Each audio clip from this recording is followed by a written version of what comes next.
The Korean civil war of 1950। तो आज हम कोल्ड वॉर के टाइम पर हुई वॉर्स में से एक और मेजर वॉर को देखेंगे जिसका नाम है कोरियन सिविल वॉर।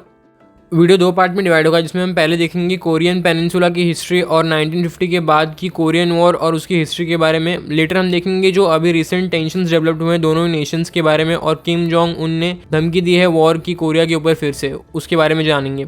यह आप देख सकते हैं कोरियन पेनिनसुला का मैप अपने स्क्रीन के ऊपर, और जापान जो था उसने अपनी कॉलोनी बना के रखा था कोरियन पेनिनसुला को 1910 से लेकर, और काफ़ी बुरी तरह ट्रीट करता था जापान कोरियंस को। इसमें एक रेशियल एंगल भी है, ऐसे कि जापान के लोग अपने आप को रेशियली सुपीरियर मानते हैं बाकी कोरियन, चाइनीज़ या फिर साउथ एशियन लोगों से। यही वजह था कि वर्ल्ड वॉर 2 और वर्ल्ड वॉर 1 के टाइम पर जापान ने काफ़ी बर्बरता से साउथ कोरियन को, एशियंस को और साउथ एशियंस को और मेनली चाइनीज़ को बुरी तरह से मारा था। हाँ, मैं जानता हूँ कि इसका कोई सेंस नहीं बनता कि अगर आपके सामने एक जापानीज़, एक चाइनीज़ और एक कोरियन को और एक साउथ एशियन को खड़ा कर देंगे तो आप आसानी से डिफ्रेंशिएट नहीं कर पाएंगे रेशियली इनको। लेकिन रेशियल डिस्क्रिमिनेशन कोई सेंस लगाकर थोड़ी किया जाता है। हालांकि साउथ कोरिया आज अपने में ही काफ़ी ज़्यादा रेसिस्ट कंट्री बन चुका है, पर तब का जापान आज के साउथ कोरिया से भी 2 कदम आगे था रेसिज्म करने में। कमिंग बैक टू टॉपिक, तो 1910 से जापान का कंट्रोल था कोरियन पेनिनसुला पे। Now fast forward to 1945। USA ने जापान के ऊपर 2 एटॉमिक बम्स मारे और वर्ल्ड वॉर 2 का एंड हुआ और जापान ने सरेंडर कर दिया। साथ ही में कोरियन पेनिनसुला को भी अपने कंट्रोल से छोड़ दिया जापान ने, और कोरियन पेनिनसुला इंडिपेंडेंट हो गया। जापान की फोर्सेस भी कोरियन पेनिनसुला से चली गई। अब 1945 से लेकर 1950 तक कुछ भी मेजर डेवलपमेंट नहीं हुआ कोरियन पेनिनसुला पे। अब आपके सामने कोरियन पेनिनसुला का मैप है। अगर आप मैप को ध्यान से देखेंगे तो नॉर्थ में कोरिया का जो लैंड बॉर्डर है वो आज के रशिया और तब के टाइम पे जो सोवियत था उसे लगता था। सोवियत ने इस बात का फ़ायदा उठाते हुए नॉर्थ साइड से कोरियन पेनिनसुला पे अपनी कम्युनिस्ट आइडियोलॉजी को प्रमोट करने लगा, और इस प्रोसेस को स्पीड अप करने के लिए जो लोग ऑलरेडी कम्युनिस्ट आइडियोलॉजी को सपोर्ट कर रहे थे कोरियन पेनिनसुला में, मेनली नॉर्थ साइड में, उनको अंडर द लीडरशिप ऑफ किम सुंग, जिनकी इमेज आप सामने देख सकते हैं, उनको लेकर नॉर्थ साइड से अटैक लॉन्च कर दिया कोरियन पेनिनसुला के ऊपर। जो कोरियन साउथ साइड में रह रहे थे वो समझ ही नहीं पाए कि इतने स्ट्रॉन्ग अटैक का रिस्पांस करे तो करे कैसे। देखते ही देखते पूरे कोरियन पेनिनसुला पे नॉर्थ साइड के आते हुए फोर्सेस का कब्जा होते जा रहा था। कोरिया के वो लीडर्स जो कि डेमोक्रेसी चाहते थे उस टाइम पर कोरिया में, वो यूएन गए यूएसए के हेल्प से।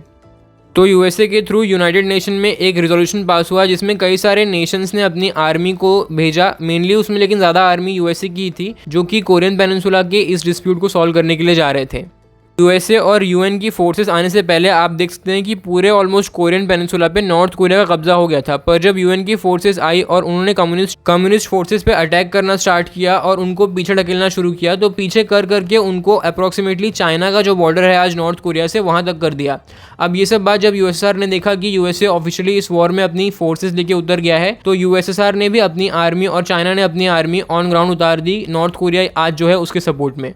जब चाइना की और यूएसआर की आर्मी ऑन ग्राउंड आ गई तो फिर से कम्युनिस्ट फोर्सेस ग्राउंड गेन करने लगे और कोरियन पेनिनसुला के ऊपर आगे बढ़ के कंट्रोल लेने लगे। तो आप देखते हैं कैसा एक टग ऑफ वॉर टाइप चल रहा था इस 3 साल लंबे चले वॉर में, जिसमें दोनों ही नेशंस लेटर 1953 में 38th पैरेलल लाइन जो कि कोरियन पेनिनसुला को नॉर्थ और साउथ में डिवाइड करता है उसको अपना बॉर्डर मान लिया। हालांकि आज भी ऑफिशियली दोनों ही नेशंस इस लाइन को अपना बॉर्डर नहीं मानते। उस टाइम की जो मेजर पावर्स यानी कि यूएसए, यूएसआर और यूनाइटेड नेशन ने मिलकर इसको डिसाइड किया था कि ये बॉर्डर होगा नॉर्थ और साउथ कोरिया का।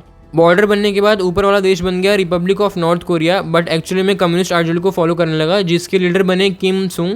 और नीचे वाला जो democratic Republic of south Korea बना उसके लीडर हुए, जिनकी इमेज आप सामने देख सकते हैं, और ये उनका नाम है। इस वॉर के नंबर्स को जानने से पहले क्यों ये नेशंस नॉर्थ कोरिया या साउथ कोरिया को सपोर्ट कर रहे थे ये जान लेते हैं। तो देखिए, जो कोरियन पेनिनसुला था उसके ऊपर अपनी कम्युनिस्ट आइडियोलॉजी को बढ़ाने के लिए यूएसएसआर नॉर्थ कोरिया को सपोर्ट कर रहा था। ऐस की China already 1949 Chinese civil war के बाद प्रो यूएसएसआर और कम्युनिस्ट आइडियोलॉजी फॉलो करने लगा था। तो अगर कोरियन पेनिनसुला पे भी यूएसएसआर का कंट्रोल आ जाएगा तो साउथ एशिया में यूएसएसआर को काफ़ी अच्छा ग्राउंड गेन होगा इससे। यूएसए साउथ कोरिया को इसलिए सपोर्ट कर रहा था ताकि वो काउंटर बैलेंस कर सके यूएसएसआर के बढ़ते कम्युनिस्ट इन्फ्लुएंस को कोरियन पेनिनसुला के ऊपर, और डेमोक्रेसी वाली गवर्नमेंट ला सके जो कि प्रो यूएसए हो। दोनों यूएसए और यूएसएसआर अपने मकसद में कामयाब हो गए। ऐसी की 2 कंट्रीज बनी कोरियन पेनिनसुला पे, एक जो कि प्रो यूएसएसआर या फिर आज के टाइम पे प्रो रशिया है, वो नॉर्थ कोरिया कम्युनिस्ट आइडियोलॉजी वाला, और दूसरा साउथ कोरिया जो कि प्रो यूएसए है, डेमोक्रेसी वाला। सबसे इंटरेस्टिंग है चाइना का सपोर्ट करने का रीज़न। आपको पता ही होगा कि चाइना सिविल वॉर के बाद 1949 में चाइना कम्युनिस्ट हो गया, और आज का ताइवान और उस टाइम का जो रिपब्लिक ऑफ चाइना था वो डेमोक्रेटिक हो गया। यूएसए ने यूनाइटेड नेशन में चाइना को, यानी कि जिसे आज हम पीपल रिपब्लिक ऑफ चाइना कहते हैं, ये बड़ा वाला चाइना, इसे सीट ना दिलवाकर और एक नेशन ना मानकर ताइवान को एक नेशन का दर्जा दिया और यूनाइटेड नेशन में सीट दिया। आपको जानकर हैरानी होगी कि 1970s तक चाइना, जो आज हम जिसे चाइना मानते हैं, उसे यूएसए एक कंट्री ही रिकॉग्नाइज नहीं करता था। 1970s के बाद से यूएसए ने चाइना को एक कंट्री रिकॉग्नाइज करना स्टार्ट किया। चाइना के पास अच्छा रीज़न था यूएसए के अगेंस्ट नॉर्थ कोरिया को सपोर्ट करने का और यूएसआर को सपोर्ट करने का। कोरियन वॉर में अब नंबर्स की बात करते हैं तो कोरियन सिविल वॉर में टोटल डेथ हुई थी 2 मिलियन से लेकर 3 मिलियन तक की, जिसमें 1 मिलियन डेथ हुई थी साउथ कोरियन साइड वाले लोगों की और 1.5 मिलियन तक की डेथ हुई थी नॉर्थ कोरियन साइड वालों की। और मिलिट्री की बात करें तो उस टाइम पर चाइना, यूएसएसआर और नॉर्थ कोरिया की फोर्सेस मिलाकर अप्रॉक्सीमेटली 3 मिलियन सोल्जर्स थे कम्युनिस्ट साइड से, और साउथ कोरिया की साइड से साउथ कोरिया, यूएसए और बाकी नेशंस की सोल्जर्स मिलाकर 3.2 मिलियन सोल्जर्स थे। बहुत ही ज़्यादा किलिंग्स हुई थी सिविलियंस की इस वॉर में। जैसा आपने देखा कि जब यूएसए की एंट्री हुई वॉर में तो जो फोर्सेस थी कम्युनिस्ट वो पीछे होने लगी और जो ग्राउंड गेन कर रही थी डेमोक्रेसी वाले फोर्सेस साउथ कोरियंस की, वो स्ट्रीट्स पे ढूंढ के उन लोगों को मार रही थी जो कि लगता था उनको कि कम्युनिस्ट आइडियोलॉजी को सपोर्ट करते थे। 10,000 लोगों को मारा गया ऐसे ही। ये सब मरने वाले सिविलियंस ही थे। और बाकी तरीके की वॉर क्राइम्स तो काफ़ी नॉर्मल थे, जैसे कि रेप करना या फिर चिल्ड्रंस को मार देना। यूएसए के इस साउथ कोरिया को सपोर्ट करने की वजह से ही आज भी नॉर्थ कोरिया यूएसए को अपना मेन एनिमी मानता है। ऐस की यूएसए अगर साउथ कोरिया का सपोर्ट नहीं करता तो नॉर्थ कोरिया आराम से पूरे कोरियन पेनिनसुला को जीत देता।